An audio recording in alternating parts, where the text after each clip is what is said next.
guides du judaïsme. Une série inspirée du guide de la pensée juive publié en anglais par le rabbin Aryeh Kaplan.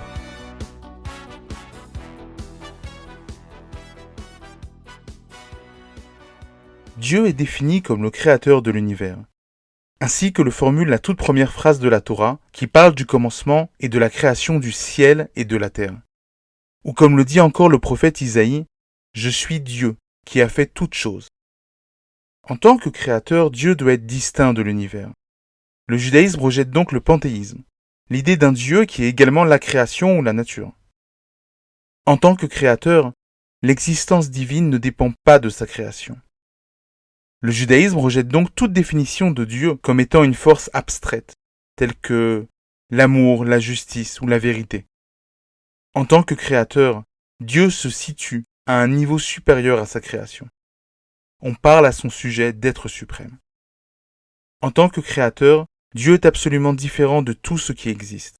Il est donc totalement impossible de le connaître directement.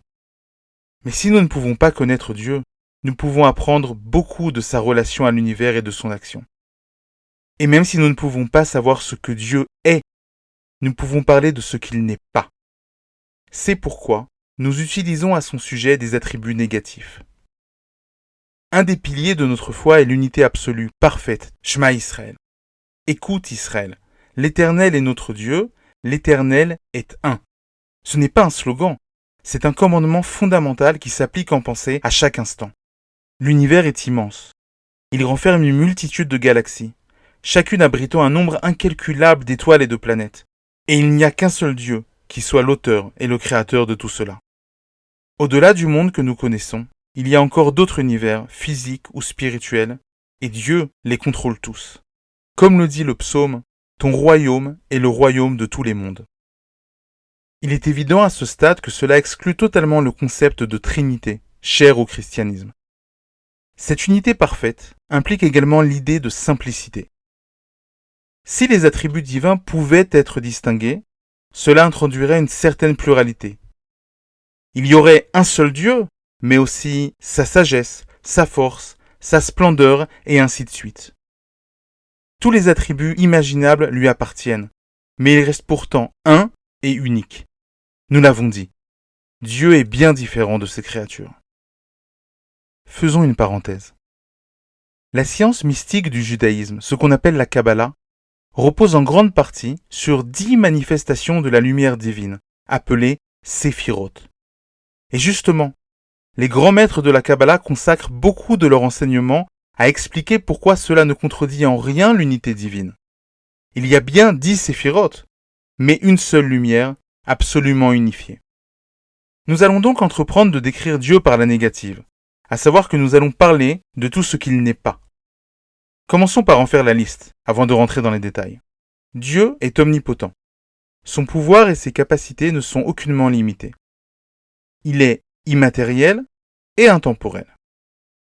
Il est immuable, c'est-à-dire qu'il ne connaît aucun changement ou évolution. Il est incorporel et ne possède pas de genre masculin ou féminin. Parlons de l'omnipotence. Nous disons de Dieu qu'il est le maître de l'univers, le roi du monde. Les psaumes disent également que tout ce que Dieu désire, il le fait, dans les cieux et sur la terre. Cela semble assez évident puisque l'univers fut créé par Dieu et qu'il en fixe donc toutes les règles. Néanmoins, on peut remarquer avec malice que certaines choses lui sont impossibles. Dieu ne pourrait pas, entre guillemets, contredire toutes les choses que nous sommes justement en train d'affirmer. Il ne pourrait pas se démultiplier, décider de ne plus être, se transformer, ou même s'incarner en un être de chair et de sang. Ce que la philosophie populaire résume par l'idée que Dieu ne pourrait pas créer une pierre qu'il ne puisse soulever. En réalité, il ne s'agit pas d'une véritable limitation, mais d'une contradiction logique fondamentale.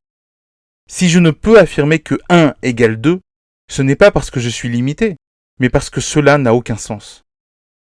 De même, ce n'est pas que Dieu ne peut pas se démultiplier, c'est juste que cela contredit nos hypothèses fondamentales et toute leur logique. Poursuivons. Il est évident que l'essence de Dieu ne peut relever de ce qu'il a lui-même créé. La matière, l'espace et le temps ont tous été créés par lui. Il n'est donc pas fait de matière, n'occupe pas de position dans l'espace ni dans le temps. D'ailleurs, l'un des noms divins en hébreu est Makom, le lieu, l'endroit. C'est l'univers qui fait partie de Dieu et non l'inverse. Cette distance avec le monde physique fait qu'on parle de Dieu comme un être pur et saint. Voilà une raison supplémentaire pour laquelle il est impossible de connaître la nature divine. L'esprit humain ne sait appréhender que des concepts qui appartiennent à l'existence matérielle. Un être parfait, infini, et de surcroît immatériel et hors du temps, nous échappe totalement. Cette existence au-delà du temps implique une conséquence supplémentaire. Dieu est immuable. Tout changement, début ou fin, suppose une dépendance au temps. Dieu agit dans le temps, conduit et transforme le monde, mais lui ne change jamais. Les récits de la Torah semblent parfois contredire cette idée. Lorsqu'on parle de la satisfaction ou de la colère de Dieu, par exemple, cela sous-entend un changement, une réaction. Il n'en est rien. La Torah ne fait que décrire l'indescriptible dans le langage des hommes. C'est ainsi qu'un être qui nous est familier aurait réagi, mais cela ne s'applique en rien au maître du monde. D'ailleurs, l'acte de création lui-même n'a opéré aucun changement chez le Créateur. Il n'est pas un moment où Dieu décida de donner naissance à l'univers, puisque le temps lui-même fait partie de la création. Que ce soit avant ou après le premier instant, Dieu est rigoureusement le même, à jamais immuable. Continuons de tirer les conclusions de tout ce que nous avons dit jusqu'à présent. Le corps et le concept de forme sont également des caractéristiques du monde matériel. Dieu en est évidemment dépourvu, et cela fait partie des avertissements fondamentaux de la révélation du mont Sinaï. Nous devons nous rappeler que nous n'y avons vu aucune image ou forme. Le Créateur ne peut être ainsi comparé à aucune de ses créatures, même les anges les plus élevés. Lorsque l'on dit que l'homme fut créé à l'image de Dieu, c'est que comme lui, il est apte à interagir avec le monde et fait preuve de pensée créatrice, mais en aucun cas qu'il lui ressemble physiquement. De même, le texte de la Torah fait usage d'anthropomorphisme, en parlant de la main de Dieu ou de ses yeux, mais c'est bien évidemment une description imagée de sa relation au monde, et cela ne correspond à aucune réalité physique. Enfin, Dieu est appelé vivant, parce qu'il accomplit des actions qui appartiennent d'ordinaire aux êtres vivants. L'hébreu ne comporte pas de pronom de genre neutre. Si Dieu est toujours rappelé au masculin, c'est parce qu'il constitue une force active dans l'univers, et non parce que le genre masculin devrait s'appliquer à lui. Comment peut-on percevoir cet être si éloigné de notre réalité quotidienne ? Uniquement au travers d'une perception prophétique. Lorsque Moshe demande à contempler la gloire divine, il sait parfaitement qu'il est impossible de la voir de ses yeux. Sa demande est purement allégorique, par les yeux de la prophétie. Même ainsi, une révélation totale n'est pas accessible à un être vivant de chair et de sang. Moshe se vit accorder la plus grande vision humainement possible, et pourtant, Dieu lui propose métaphoriquement de voir seulement son arrière et non sa face, qui ne saurait être révélée. Il en va de même pour toutes les visions des autres prophètes.